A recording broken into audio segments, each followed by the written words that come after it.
അനീഷ് റിമാൻഡിൽ. Central police register ചെയ്ത പോലീസിനെ ഭീഷണിപ്പെടുത്തിയ കേസിലാണ് റിമാൻഡ്.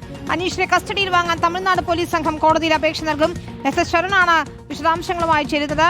ശരൺ, കുപ്രസിദ്ധ ഗുണ്ടയാണ് മരട് അനീഷ്. ഇയാളെ വീണ്ടും ഇപ്പോൾ പോലീസ് കസ്റ്റഡിയിലെടുത്തു, റിമാൻഡിലായിരിക്കുന്നു. കേസ് എന്താണ്, മറ്റു വിശദാംശങ്ങൾ എന്താണ്? തമിഴ്നാട് പോലീസ് ഏതൊക്കെ കേസിലാണ് കസ്റ്റഡിക്കായി അപേക്ഷ നൽകുന്നത്?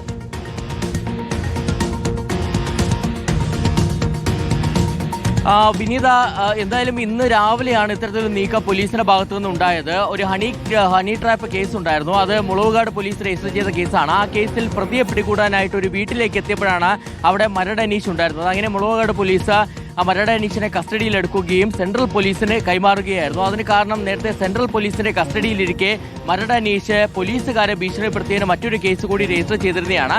ഈ കേസിൽ തുടർച്ചയായിട്ട് കോടതി സമൻസ് അയച്ചിട്ടും മരട് അനീഷ് കോടതിയിൽ ഹാജരാകാൻ തയ്യാറായിരുന്നില്ല. അതോടുകൂടി അറസ്റ്റ് വാറന്റ് പുറപ്പെടുവിച്ചിരുന്നതാണ്. അതിന്റെ അടിസ്ഥാനത്തിലാണ് മരട് അനീഷിന്റെ അറസ്റ്റ് രേഖപ്പെടുത്തി ഇപ്പോൾ കോടതിയിൽ ഹാജരാക്കി റിമാൻഡ് ചെയ്തിരിക്കുന്നത്. ഇതിൽ മറ്റൊരു പ്രധാനപ്പെട്ട കാര്യം, തമിഴ്നാട് പോലീസ് സംഘം ഇപ്പോൾ കൊച്ചിയിലേക്ക് എത്തിയിട്ടുണ്ടെന്നുള്ളതാണ്.